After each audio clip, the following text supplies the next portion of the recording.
college visits last night. So we told Joy Salvo that she went to a Barracks. It's one of the ones she had mentioned that we're going this weekend. There's a wrestling in Darlington, Oh, nice, that's right. and it's right there. Right. And we might as well head up Friday Y'all should do that. and tour, and then Mary Lynn will ride up on the bus. Good morning. I believe we've got a bell, and in our part of the world, we run by bell, so I'll get us started this morning. Appreciate you coming out to join us. I think most of you know me by now, Mike Franklin, Upper School Head, and Miss Emily Brown, our college counselor, who's one of the best in the business. And so I have only a few things to say to you this morning, because so much more of what you're probably interested in has to do with what Ms. Brown has to say about the polishing off as far as the college admissions process. But I would like to welcome you and thank you, and it's kind of amazing when you think about it, and we're already looking at your son or daughter's senior year. But as far as academics and course planning and advisement, it's always, we're trying to stay ahead of the game, and so jumping out and getting on board as early as we can seems to be the best way for us to get the information out and for kids to make good informed decisions. Let me give you an idea a little bit of what we're going to talk about today. The course selection process, we're going to talk a little bit about some of the newer courses that we have that your seniors can take advantage of. We'll talk a little bit this morning about dual enrollment at Mount DeSales, what it's looking like, where it's headed a little bit. We have some new courses we'll be putting out for your sons and daughters. We're going to talk a little bit about AP and dual enrollment, kind of what's the difference and what you want to think about. And the purpose of this meeting is basically to give you the same information that we'll be sharing with your sons and daughters this afternoon. As a matter of fact, they have a mandatory flex meeting for a large group instruction for us to sort of kick off the orientation for course selection. And then we'll talk a little bit about just the philosophy of reminding kids to think about the senior year. Ms. Brown's going to share with you a great quote that the admissions director at the University of Georgia just tweeted out, and it's all about just finding this magic balance. And so the other thing we'll take a look at, Mrs. Brown, when she takes over this morning, she'll be sort of using 4 or 5 really salient questions to give you some more pieces of this admissions pie. She'll be taking a look at what you should be doing right now, what your students should be doing in school, what colleges are looking for, and how you pay for all of it. No magic there, but she has some great information. And then if we have some time, we've got the PSAT results. This is the paper version. Most of your students, when they establish a College Board account, they get this information online a lot earlier than the paper version, but we still like for you to have it. And we'll talk to you, if we have time, we'll talk to you a little bit about how to interpret some of that, but it's really pretty much self-contained in those documents, so we'll help you as best we can. So we're going to talk first of all about new courses, just some things that I'd like to put on your radar a bit. We are adding a social studies component to dual enrollment. Our provider for dual enrollment is Wesleyan College. And this coming up year, we're going to be offering World Civ 1 and World Civ 2 as far as new courses go. And I'm going to jump ahead a slide a little bit, just really quickly, to sort of talk to you a little bit about what this dual enrollment program looks for us right now. It's probably changed more than anything that I can think of since I've been in secondary business for a while, because the state it's been such a moving target. It was move on when ready for a while. It's dual enrollment, back to dual enrollment again. It's funded by state dollars, but it constantly is a piece of what the state legislature is very much interested in terms of regulating. So because we're an independent school, we certainly want to make sure our students have access to it, but at the same time, things do change and things do move a bit. For us, we'll have these courses available for juniors and seniors next year. We sort of bracket these just a little bit together so that you can understand. This is essentially when students take college algebra and college statistics their senior year. That's substituting for their senior math, so it's a year-long experience. But on the transcript, what Wesleyan will do is give the students 2-semester courses, 4 credits, so to speak. But for us, that substitutes for senior math. The same would be true here. The first semester for college English is basically a writing course, and the second semester is analyzing literature. But they have to take both of those together. these two new courses that we're offering, a social studies component, they're not, the prerequisites aren't attached. And so a student could take World Civ 2 the second semester without having World Civ 1, and they're not substituting for social studies credit, because our students would still be taking government and economics to fulfill that credit that's over there. As I mentioned, our provider this year is Wesleyan College, and we've enjoyed a good relationship with them, and they work really hard. The admissions requirement, junior, senior status at Mount Sales, and you have to have a HOPE or academic GPA of 2.75. Wesleyan at this point doesn't require a national standardized score, so it gives our kids an opportunity to take some courses right here if they so choose. But our philosophy, that's what we really need to make sure we're on the same page about. What we really prefer is for our faculty to teach these courses. So what we do is we push to get folks who have master's degrees or PhDs here and are employed by us, and then get them on faculty in an adjunct role at Wesleyan. Because the advantage is obvious. If you're teaching at Mount Sales, you understand the culture of the school. And that means when homecoming comes around, your college English teacher understands it's homecoming, as opposed to you taking a course across town with someone who is not aware that, all chaos breaks loose during that week, and, having all kinds of essays and such do sometimes just doesn't make great sense. Our faculty understands our kids and the seasons of the year and such. So we also like the fact that we teach them here on campus just a little safer, less driving across town, that kind of thing. So all of these courses are taught right in here by faculty that are adjunct at Wesleyan too, but we hire them full-time. So I think it's really a good way to go about it. We try to emphasize, and we've got to continue to make sure our kids understand this though. It's not just testing the water at the college level, it is the college level. So no matter what they do, it stays with them, and it's going to be a transcript. It's permanent on their college transcript. It's the real deal. And so where they take that credit, it's going to all be on paper for the rest of their lives. So we have to make sure kids understand that. And for that reason, once kids sign up and we start them through the admissions process at Wesleyan, we have a no-drop policy. That's because what we're doing here is setting up a master schedule based on what kids tell us they want. And all of a sudden, if people bail, then we've got faculty members without something to teach, and that's not a scenario we can run the school with. So basically, kids have to make really good decisions if that's the option that they're going to go. But that gives you a little bit of an idea, and like I said, it's changed quite a bit over the last couple of years in name and also in terms of the provider. We went through Middle Georgia State for a while, and Wesleyan has a great program for us. It's really working really well with us to get our faculty members adjunct with them. So I think we're in good shape, but I do want to make sure that you knew these options are out there. Right now, even books are part of the funding. So students, it's really a good opportunity. It has to be a choice, though, where kids understand the rigor. And they got to understand it's a real deal. It's, and that's part of our responsibility to make sure that we'll advise them that way. So those two courses right there, World Civ, they're new, and we're excited about offering them. Another course that you may be interested in is just, we try to watch the skill set of our kids as they come through. And financial literacy seems to be something that's screening a bit in terms of a need for high school kids, across the country. And so we've been looking at something like this for a while, and so we've decided to sort of pull it out and really, beef this one up a bit and offer a course in financial literacy. It's a math elective. It cannot and will not count as a graduation requirement. It's just an elective. Kids have to have so many electives to graduate anyway. It's a semester course offering.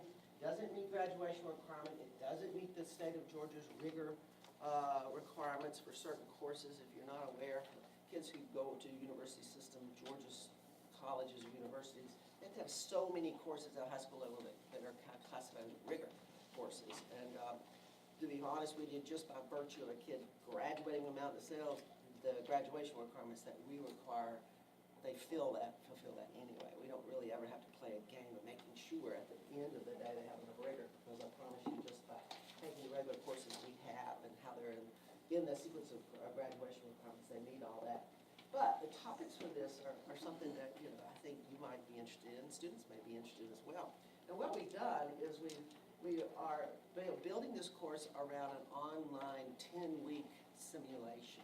It's called Budget Challenge, and it's really cool. The kids, you know, create a budget. They're actually given a budget, and it's kind of a game, and they have to bounce checkbooks, and they have to do everything, mortgages, insurance, all that kind of stuff, with the money. And they're actually kind of competing against each other to see who manages the best by the time the 10 weeks is over. So, as a matter of fact, they even have to, because the way the simulation is set up, even on spring break, they're gonna have to pay some bills, because they've got to realize that you just do when you go on vacations, you know, some things still have to kind of roll, you know.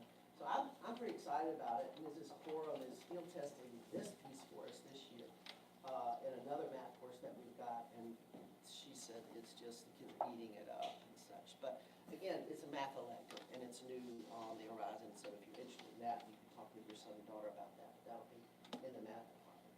And then finally, down there at the end, this is really just kind of a niche course. It's for those students who start their math really, really early and accelerate a bit. And what we've always sort of needed was a course. If the kid takes calculus in the 11th grade, especially the BC calculus, what's left for them? And what we're going to manage this now is just allow Mr. Brandon Reed, who's basically does all our upper level math for us, to sit down with students and develop an independent study in concepts that they're interested in, and it's going to be a guided independent study. It would be very similar to when our kids used to walk across to Mercer and take differential equations or some of the upper level specialty course that's post-calculus. With Brandon on campus now, on our faculty, he can do all that for us because he's really pretty good at all that. So that's kind of a picture of some of the new courses that we've got out there. The other opportunities that you may have heard bits and pieces of besides the dual enrollment program, we have a program for seniors that's called a Capstone Experience. And that's what we're basically looking at here, is to try to get the kids connected to what they're getting in the classroom with something that's a little bit more real world out there. So we pulled together quite a bit of folks who are willing to take some of our kids in internships around Macon, Bibb County. Some of them are even a little further afield. It's internship-based opportunity. The students tell us that they're interested in it, and then we try to look at what they're interested in and see if we can't get them in some sort of internship based on the courses they're taking and their free periods if they have them. Some students do the internships on the weekend because they just don't want to fool with having to make up work and such, but some students use their free periods, like if it falls at the end of a day, they'll go ahead and go to their internship location at lunch, and they're really only missing 1 or 2 classes. And because the schedules rotate, they can do that, you know, different weeks and not miss the same. It culminates with a capstone presentation where they summarize orally, about 10 to 15-minute presentation. It's got a visual component, but they tell a group of their peers and you and anybody else they want to invite what the Spirit's meant for them. And what we're looking for is for students to finally, you know, make some connections with the kinds of things they've been studying, with the kinds of things they're interested in as far as careers or maybe a major. And it's perfectly okay for us, for the students to get that far into it and realize, you know what, I thought I wanted to be an orthopedist, and I wouldn't get an internship. I don't want anything piece of it, you know. And that decision and learning that right now is just as valuable as if it sealed the deal if they were interested in veterinary science and they went once a week to a local veterinarian and intern. It's very similar to this program as well, and I don't know if you know about this, but Navicent across the way has been very good to us, and we've had a relationship with them with an internship, and it is called STEP, but it focuses entirely on the health professions. And we have a course that is built into this one. It's an Easter semester experience. They only take a limited number, so kids do have to apply, and then Navicent selects the crew, sort of a cohort that goes through. And what they do is every week, every Tuesday, they miss school. They don't come to school in the spring after it begins. And it's about 12 weeks, I think, so in the spring, and every Tuesday they go to Navicent, and they shadow somebody different. One week they'll ride an ambulance. The next week they'll be in the emergency room. one time they'll be actually in office just to see the business end of how the medical profession is run.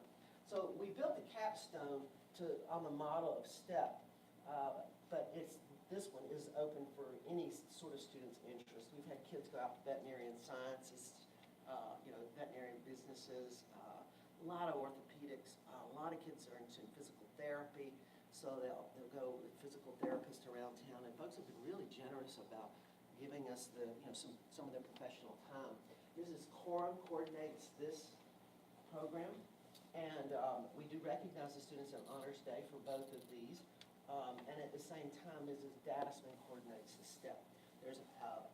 The kids will start hearing announcements about that a little bit later, but I just wanted you to be aware of that too, if any of that's of interest to you. Okay?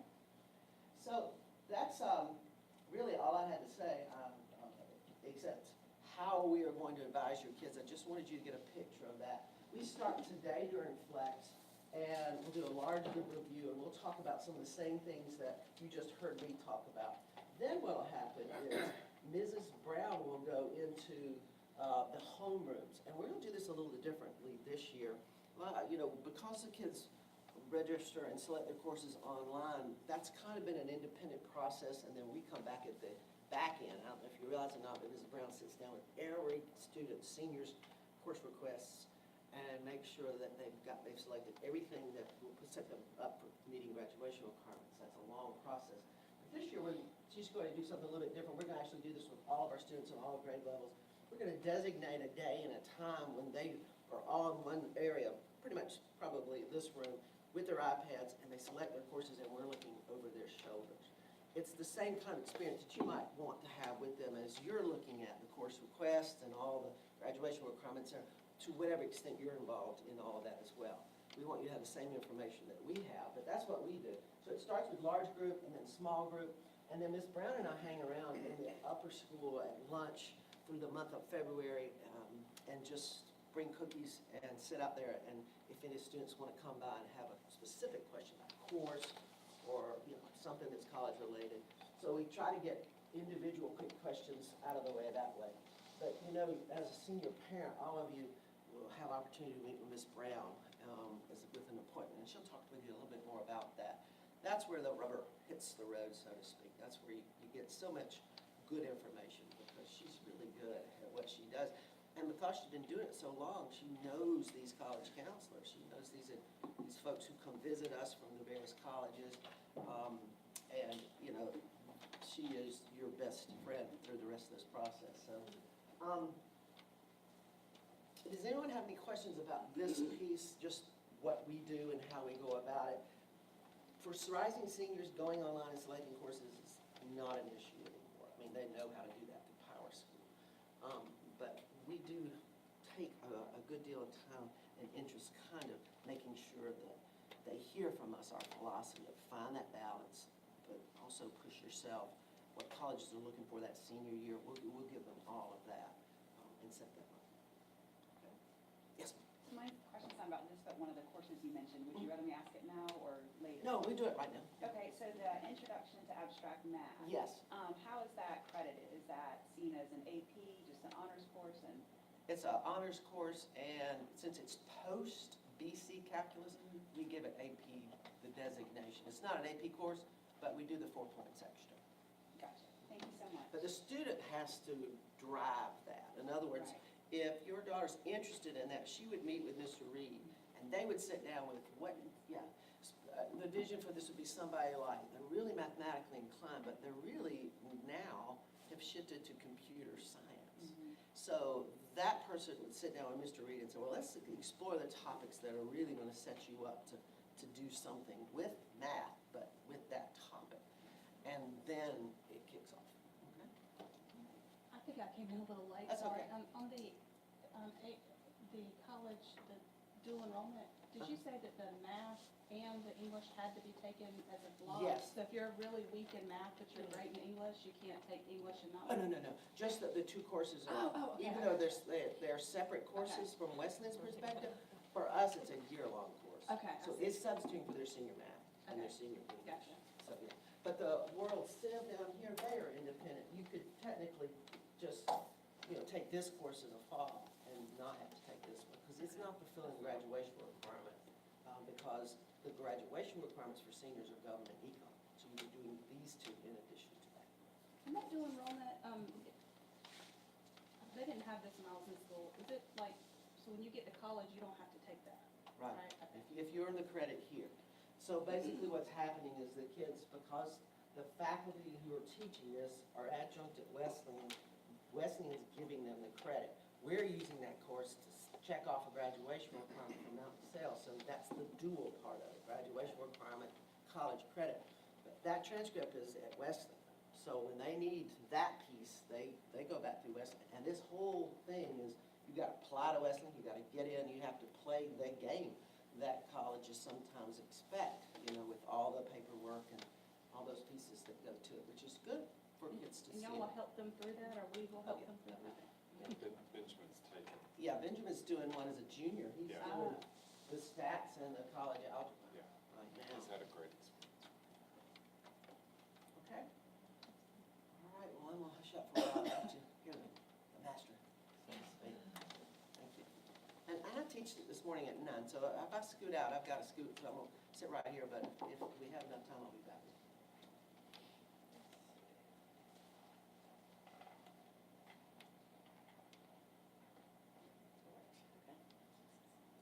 Well, good morning. I'm so happy to be here with you this morning, and I look forward to working with your students and with you. This process of applying to college and figuring out where to apply, when to apply, how to apply, can be very daunting. I will actually be there myself before I'm ready to admit it. But that's why I'm here, and so I want to talk to you a little bit today about what we'll be doing for the remainder of this school year and give you a little preview of what next year will look like. And I'll be saying the same things or many of the same things to your students when I go into their biology classrooms next week, okay? So the first thing that junior parents ask me all the time is, what should we be doing right now? And that's usually followed up with, I know we've missed something, we're far behind, everyone else knows something that we don't know, and I promise you that's not the case. So really what should be happening at your house right now? The first thing I would say is if your student hasn't taken the SAT or the ACT, which many have not, and that's fine, I'd go ahead and get them signed up for that. The March 9th SAT is coming up. It is being given here at Mount DeSales, which is nice, but certainly not required. And I will tell you the deadline to register for that, I believe, is February 8th. But you can go online and register and choose your date and your location, whatever works best for you. Did you say SAT or ACT? Thank you, SAT. Yes, they start to sound a lot alike. And those are given many times a year, so whatever works with your schedule. But it's nice to go ahead in the spring of the junior year to go ahead and start testing. Your student may test once and be done and say, this is it, this is my number, I'm good. Or they may need to test a couple of times, and so this gives them that opportunity. Colleges do not prefer one test over the other, and so the test that best demonstrates your student's ability is the test that you will send to colleges, the test that you work on taking, that you prepare for. And so, for example, your juniors have now taken the PSAT twice in their 10th grade year and their 11th grade year. So you probably have a good idea of how they're performing on that test. So you might consider having, if you aren't satisfied with how they're performing on that test, you might consider the ACT and see if that's the test for them. So those are all options that you have, and when we meet individually, we can talk about which one might be better. This is really the hard part of the junior year, I think, and that is building the college list. Where am I going to apply? How do I figure out where I'm going to apply? And this is one of the things that I'm going to be working with them as well, in the group when I go into their biology class, and also individually. But we're going to talk about this idea. This man, Frank Sachs, was the former president of NACAC, which is the National Association of College Admissions Counselors. And this pretty much is everywhere in college counseling because it's so important The idea that college is a match to be made, not a prize to be won. And it's easy to get caught up in that when we're talking with our students. Students are talking to other students. Parents are talking to parents. Everyone, I imagine you've been at a family dinner, an extended family dinner. Everyone has their opinion about colleges and what college is good and what college is not good. And oftentimes their opinions may be based on ideas from 20 or 30 years ago. But really, I think this is good, and I will tell this to your students as well. We want to find the place that is the best place for you, not your friend or not your cousin, but the place where you will grow and thrive and graduate and be prepared for the rest of the world. And so, some of the things that I'll tell them to at least start thinking about. I mean, first of all, unfortunately, I have to talk about the numbers a lot. I don't like the numbers, but when your student is looking at colleges, we want to make sure that those admission criteria are in the back of their mind.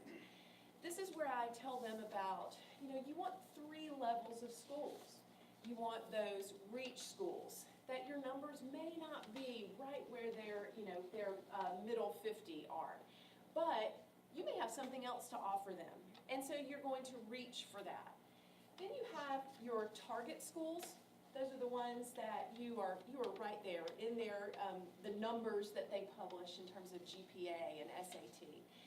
And then sometimes you'll hear them called safety schools. Other times you'll hear them called anchor schools. But these are those schools that I never say 100% in college counseling, but you pretty much know you're going to get in. Okay.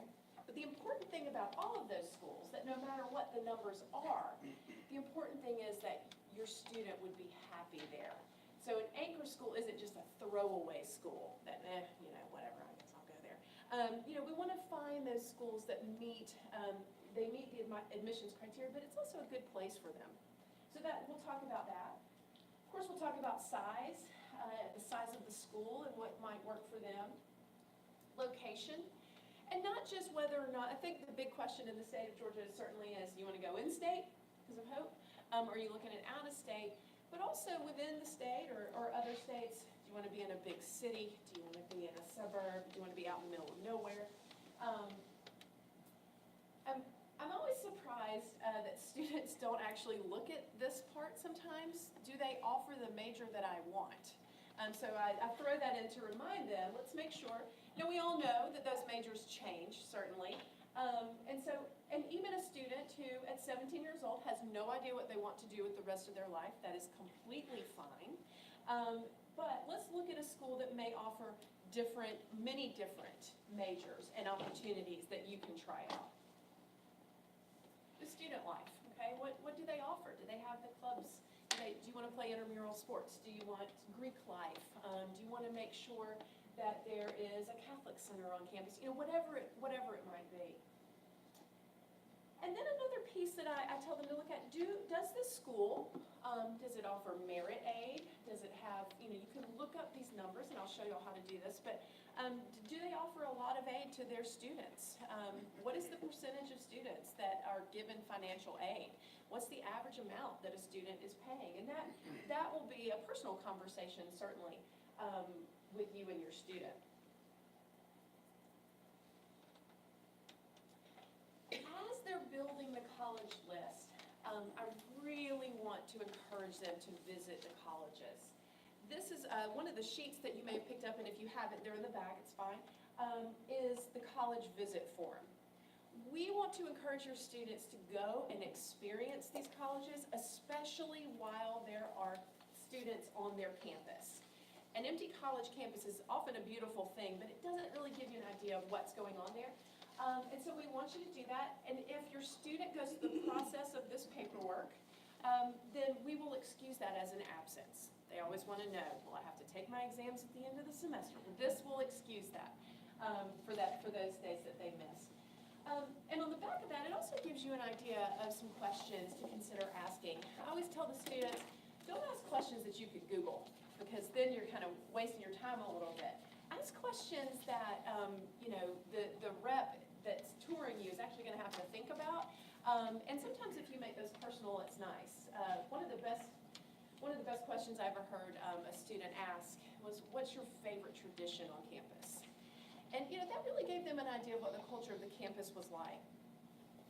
We also have reps who come here to Mount DeSales, and they visit with students. They give them, you know, keychains and pamphlets and that sort of thing.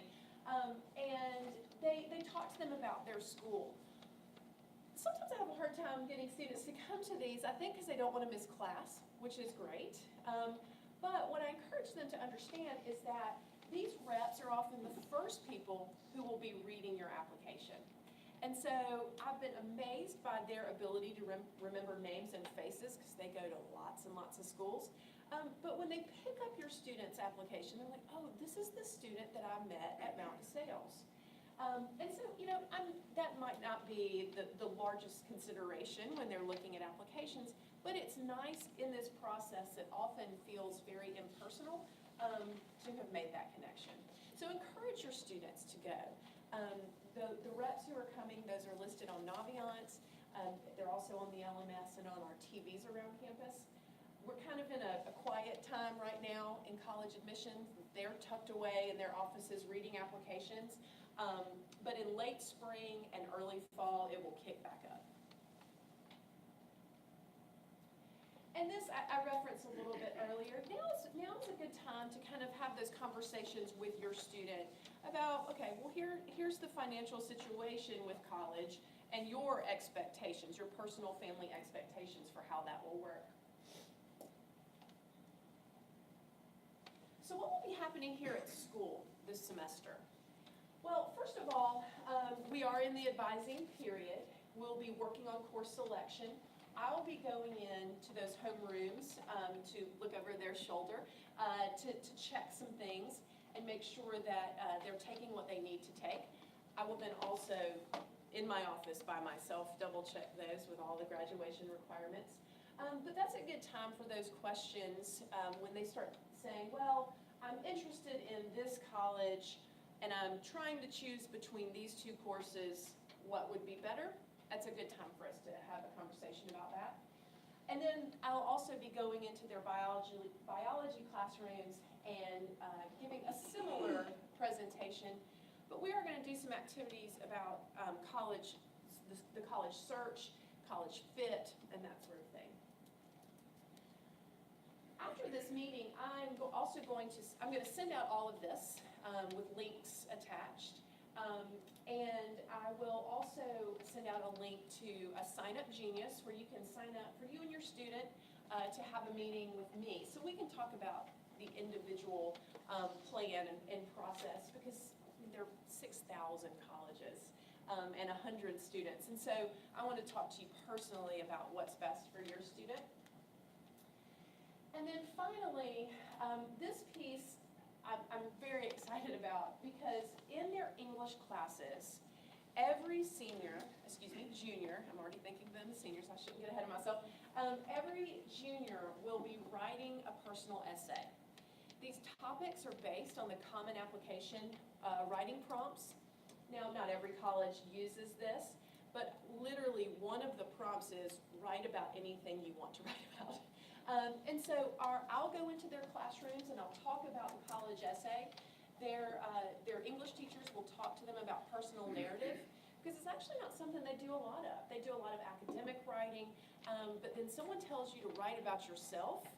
I would prefer not to do that myself. So I get why that's difficult. But what's great about this is if they work on this and really edit it like they're encouraged to, then they could leave their junior year with their college essay ready, which is nice because that's often, you know, that fall of your senior year gets really busy, really fast. And that essay is probably the most daunting part of these applications. So they can kind of have that in their back pocket. We'll also work on a resume. Most schools aren't asking for actual resumes, but it is nice to force them to start thinking about what have I done all along the way, what awards have I received, what have I participated in, so that when they start filling out the applications, which are basically a resume, that they'll have that information handy. Now, a lot of parents ask me, what are colleges looking for? And honestly, they're all looking for different things, but they're all looking at similar items, okay? This is an excerpt from the NACAC State of College Admissions in 2018, and they surveyed many, many colleges across the country to find out what were their top considerations. And it became very apparent very quickly that they are looking at the overall high school GPA. That is the GPA 9 through 12, every course that you've taken. That's the GPA that's at the top of our transcript. They're also looking at your grades in college prep courses. And nationally, I mean, our whole school is college prep. But if we look at this from the perspective of the state of Georgia, a lot of our state schools are primarily looking at the academic GPA. And that's going to be your math, science, social studies, world language, and English. And so those two GPAs are going to be the primary items that they're looking at. They're also looking at admission test scores. And so many of our schools in the state of Georgia, our public schools in the state of Georgia, this is it. This is what they're looking at, the metrics, and that's pretty much it. I will have students come by and say, I applied to school XYZ, and I'm done. Like, what, I didn't, they didn't ask me a lot of questions. And so for many of our schools, that is the case. It's just the metrics. But not all of our schools by any means. Many of them are also going to look at the strength of curriculum. They want to know, did your student challenge themselves? What we've seen here in the state, and I would say nationally as well, is that the colleges view the highest level of rigor as an AP course. It's a nationally standardized curriculum. They know what to expect. They know what AP biology means, whether you're here or in Oregon. But honors bio here may be far more rigorous than honors bio somewhere else. And so not that they don't want your student to take honors courses, but I think it's just easier on them. It's a little lazy. They know what an AP course is. So when your student, and when you and I talk about where your student is interested, this might be an area where if they're trying to pick between two courses, that'll be a discussion that we have. Like, okay, well, what are your goals? And how do we get you there? So again, those items are basically metrics. However, a lot of our schools are going to be holistic, meaning they look at the whole student. Your student is a real person, not just a number. And so they are going to want to look at those essays, their extracurriculars, and just a word about extracurriculars. In my day, that meant what clubs were you in, what sports did you play, what instrument did you play. But now, truly, the colleges want to know, what are you doing with your time outside of school? And if you have something that you can give them that is productive, then watching YouTube is probably not going to be a great answer. But if it is caring for a younger sibling because your parent has to work, if it is caring for someone else in your family, if it is that your child has a job, whatever it may be outside of what we normally think of as extracurricular, those things are all fine. If your student has an interest that is not something that normally becomes a club or, it just plays out in a different way, anything that they can do to show the colleges how they've pursued that interest is great, okay? Recommendations. So I'll tell your students to start thinking about now, who might write a recommendation for me? Every school will have different criteria for who meets, who can write one. It may have to be a teacher that taught them their junior or senior year. It may have to be a core academic teacher. Some schools don't have any requirements. So those are the things that we'll look at. But you want the teacher that knows you the best, because those numbers are very flat on that transcript. And it's hard to differentiate a 3.92 from a 3.94. I mean, what does that mean? But this makes your student much more human. The teacher's going to write about what they're like in a classroom setting. And if they need a counselor recommendation, I'm going to write a much more general recommendation about your student, who they are as a person. So we can kind of make them three-dimensional. Like, so those, as they're reading their application, they can say, what would this student look like plucked from Mount DeSales classroom and campus and put onto ours? And how would they, how would they benefit our campus? I almost hesitated to mention this one, but it is something that pops up. There are some schools that do track demonstrated interest. Did your student come to when the rep came on campus? Did you go to visit? Did you are you following them on social media? Those types of things. This is not a huge piece by any means, but I wanted you to see this just in case as you are, talking to people or looking at the websites, this pops up. One of the trends that I'm seeing is that in an effort to promote equity and access, I think some schools are having to back off of this visit piece because it's if you're trying to travel out to California, it's an expensive venture. And so they realize that if they're tracking it that way, that might put students at a disadvantage. But it is something that will pop up every now and then. And I can give you a list too of schools that say we track demonstrated interest. Now, I'm not going to go into this a lot today, but this is what the future holds. This is what next fall, we're going to talk about the nitty-gritty, the actual process, the paperwork, the clicks, the submissions, and that sort of thing.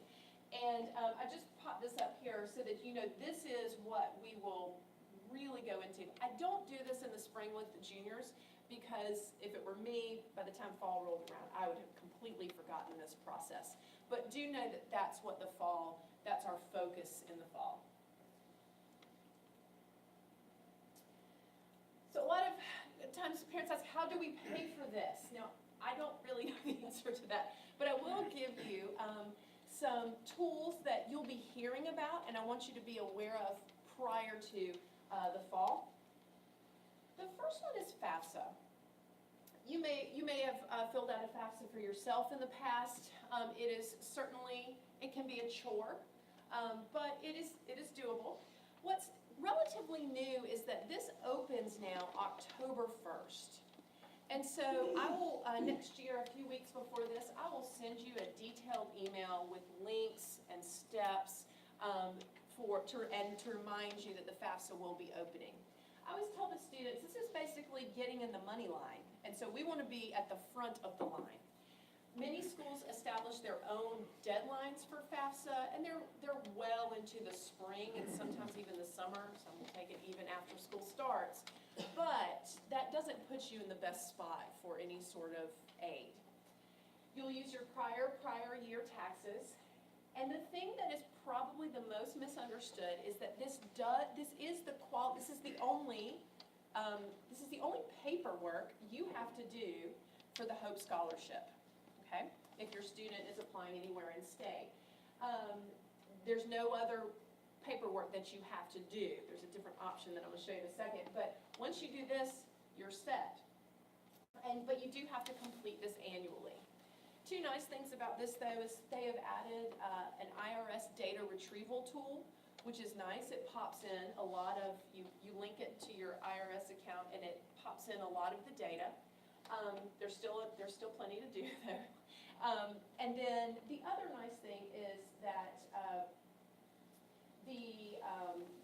it is completed annually. However, a lot of that information does roll over. So that first time is the worst time, I guess, is what I want to tell you.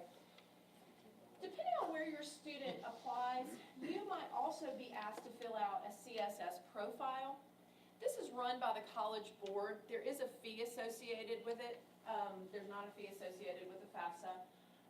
But this is determining eligibility for non-federal aid. Now, so for example, your private, more selective schools tend to be the schools I see using this. Because again, they're trying to figure out how to give out their own institutional aid.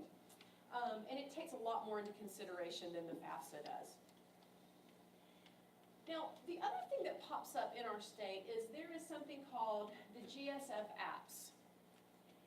If for some reason you don't want to fill out a FAFSA, but you still want your student to qualify for HOPE, this is an option. You only have to do it once in your student's lifetime. However, I would really caution you against not filling out the FAFSA, because what I've found is some colleges require it. Other scholarships require that you be able to provide a student aid report. And so at least this first time, I would suggest that you do the FAFSA. Even if you're 100% sure you will not qualify for federal aid, and that's fine. But it also, this is the beginning, for example, of parent loans. If you're interested in taking out a parent loan, this will be a document that you need. So yes, you can get the Hope Scholarship financially with just filling out the GSF apps, but I think you're limiting yourself a little bit if you haven't completed the FAFSA. So I just wanted to let you know that's out there, because sometimes parents panic and say, I didn't fill that out. You don't have to, okay, if you filled out the FAFSA.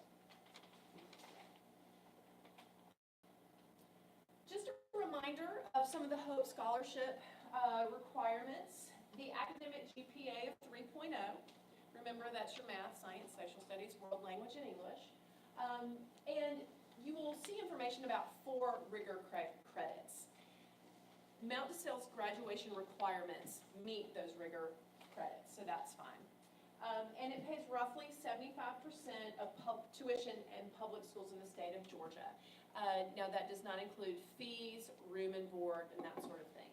I saw a stat, it's a couple of years old now, that the average Hope Scholarship student at the University of Georgia was paying between $10,000 and $12,000 a year with the Hope Scholarship because of all the other fees and room and board. The Zell Miller Scholarship, now these don't stack on each other, you get one or the other. The Zell Miller Scholarship, you have to have a 3.7 GPA, and then they add in that single sitting testing requirement of either a 1200 or an ACT of 26, and that does have to be in a single sitting, so you can't super score it. But it does pay nearly 100% of the tuition of state schools. Every year, the legislature will set the amount per semester hour that each school gets for the Hope Scholarship, and so those are available on Georgia Futures. And like I said, I will send y'all all this too, I know it's a lot. So what tools are out there to help you in this process? The first one is Naviance. Every one of your students has a Naviance account.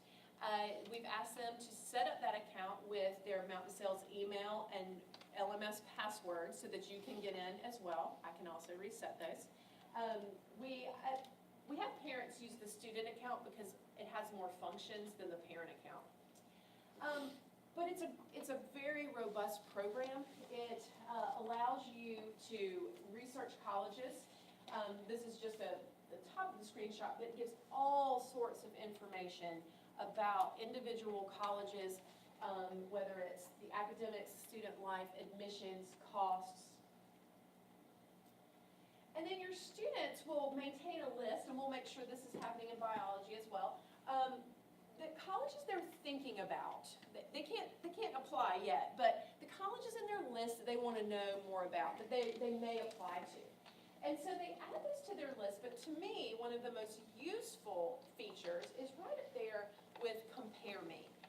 And what that's going to do, I'm sorry, this is off to the side, but these are my colleges, and this is me, and I got to put in whatever I wanted.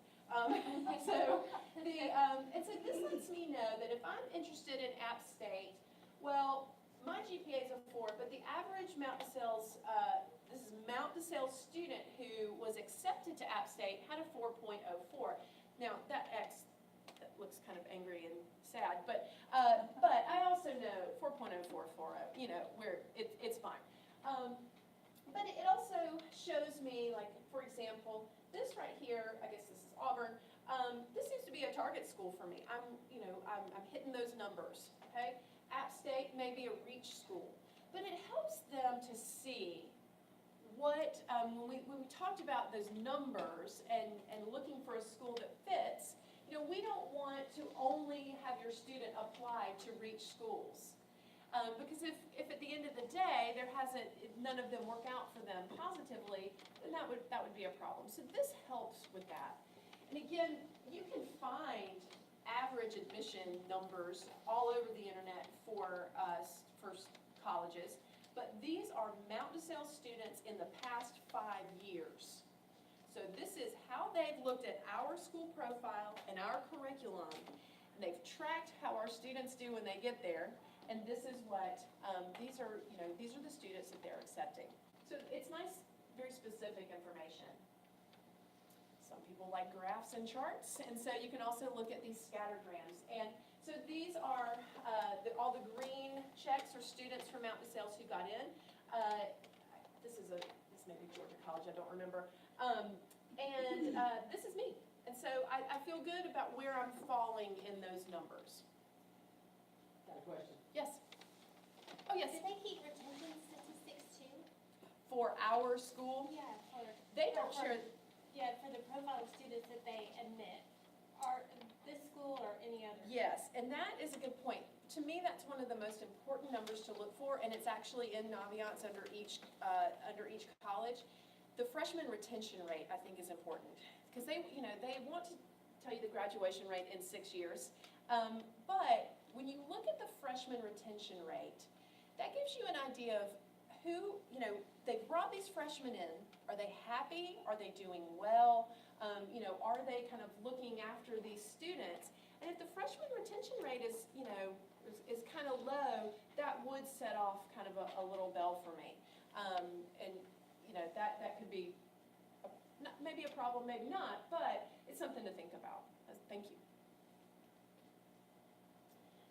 There are all sorts of tools in Naviance under the college section as well that will help your student find the right college fit.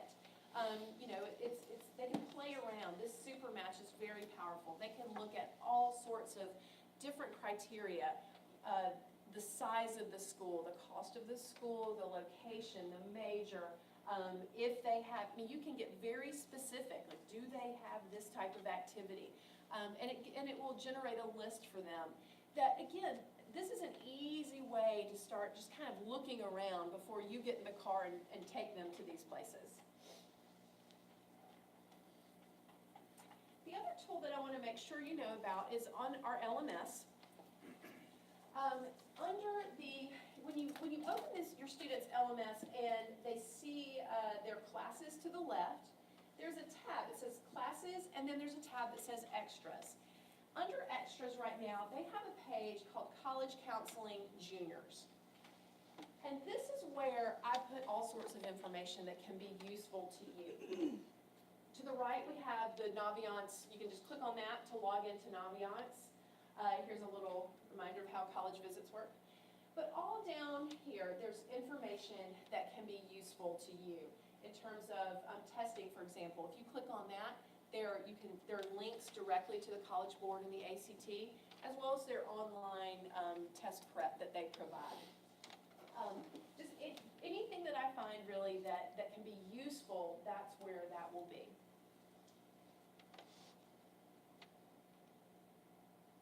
The College Board has a tremendous amount of resources that can be useful. And in some ways, it's very similar to Naviance. And so, you might find that you don't need it in that respect, but there's all sorts of college search tools. The part that I find most useful is under their tab, Pay for College. These tools and calculators are very, very helpful. If you wanted to calculate what you think your expected family contribution might be, that based on your finances, for example, those tools are nice, and there are many more down this page. The USG guidelines. This is just a quick snapshot, but in the information that you picked up back there, there is a stapled packet. This is also available on the LMS because I know this is kind of small, the printed copy that I gave you. But in the state of Georgia, the Board of Regents establishes minimums for the numbers. So for example, at Georgia Southern University, with eventually they're gonna take new SAT off of this, but they're still calling it the new SAT, which is what your students have and will take. They have to have a minimum reading test of 24, a minimum math test of 22 or 440, and a total score, SAT score of 1030, with a high school GPA of 2.5. And what I find is that students will often overlook this little piece, but it can be very much a hurdle. I have seen our state schools not accept students who were 1 point off of the ACT, 10 points off of the SAT. So these are important numbers to be aware of. Now, not all of our schools simply go by the minimums, okay? Schools like Georgia Tech, Georgia College, UGA, they don't even publish these minimums. They have so many applicants that their applicant pool, they take those students in the applicant pool who are well above those minimums, okay? And if your student is interested in one of those schools, it would be good to look at Naviance. And also, some information that I have, we can talk about specifically, literally what happened last year with our UGA numbers and that sort of thing, to kind of help with that. But that's a good tool to always kind of keep in the back of your mind if your student is looking at a public school in the state of Georgia. College websites. I know this seems obvious, but lots of students will ask me, well, how do I know if they need a teacher recommendation? Always go to the school's website. They have an admissions page which tells you everything that they want you to know. There's not a lot of secret information. I mean, it's really, they put it there. And this is the first thing that they update. So always, always, always go to the school's website, go to their admissions page, and I would also go to their financial aid page. Schools are required by the federal government to have a net price calculator on their financial aid page. This will help you. You will have to put in some personal information, but this will help you zero in on what you, based on your financial information, will likely have to pay at their school. It's not binding or anything like that, but it's, again, one of these calculators that helps you project what this will look like. Now, this might seem like a weird one, but social media. I would highly suggest that if your student is interested in a college, they follow their social media, not just for demonstrated interest, but for an idea of what's going on at their school. As a parent, I would probably subscribe also to the news outlets in that town, just to kind of have an idea of what's going on. We are fortunate in this state that we have some really great social media, even if your student is not interested in these particular schools. D.R. Graves, he's not a doctor, his initials are D.R., is the head of admissions at UGA. He is a prolific tweeter. He's the only reason I have a Twitter account. But he will, and I will say, tends to be a little snarky sometimes, but he will put out information, just good tidbits about the college admissions process in general, certainly about the UGA admissions process. But for example, this one was recent, admissions word of warning. If you're just going to slide on by senior year and pass on challenging yourself in the classroom, you're just asking for college admissions office to slide on by and take a pass on your app. Senior year is about getting ready for college classes, seriously. And this one, for our counseling team on the phone today, a large part of the discussions were not about what was best for admission, but what would be best in the long run for graduation. It's not always about getting into college, but instead about preparing for getting out of college. So just those little things. The other thing, I think it's a green piece of paper that I have for you. Rick Clark, this is one of his many articles. Rick Clark is the the Georgia Tech admissions director, and he is nationally known in college counseling circles. He publishes this regularly. There's amazing advice in many of his articles. Very few of them actually have to do with Georgia Tech specifically. But just about the process and perspective on the process, I think, because sometimes the perspective can feel a little crazy. So that was just one of the articles. But I would very much suggest subscribing to that blog as you enter this time. And the link is also on the LMS under current literature and media or something. And then, please let me be a resource for you. My office is in St. Joseph's Hall, right there at the top of the hall. Here's my contact information. Mrs. Amy Starks is our registrar, and so we work very closely together on transcripts and things like that. So here is all of our contact information if you need us. And like I said, I'll have an evening meeting tonight. We'll cover the same things. And so later this week, I will send out a copy of this presentation with the links to the sites that we talked about. And I will also send out a link that if you'd like to sign up to meet individually with me, with or without your student, whatever you prefer, we can find a time to do that. That was a lot of information. Imagine it's like drinking out of a fire hose. But really, this is just the beginning. We will have more conversations individually and together in groups. Are there any questions I can answer for you right now? Will there be an SAT prep course and test after the school year has ended like last year? Yes. From what I've heard, those plans are still in place. Mrs. Dadisman will teach an SAT prep course. It's in the 4 days prior to the June SAT. So students come, they spend half a day for 4 or 5 days, I think it's 4 days, and then take that SAT that Saturday. Also, just looking ahead, we offer a class, a quarter, it's only a quarter long, it's during the day, it's credit bearing as an SAT prep here as well. Is that something because I know a lot of kids are taking it this year, the juniors, and like mine didn't get in, Sure, now, she could, if you wanted her to take it as a senior, I always make sure that the seniors get in Okay. first quarter, because then what they can do is they can take it and then take that October SAT, which is really a fine time. Will we just know about that from, From the course selection, yes, okay. absolutely. It will be an option for students to select. Anything else? Thank y'all, yes. You good? Thank y'all so much for coming this morning. I look forward to meeting with y'all.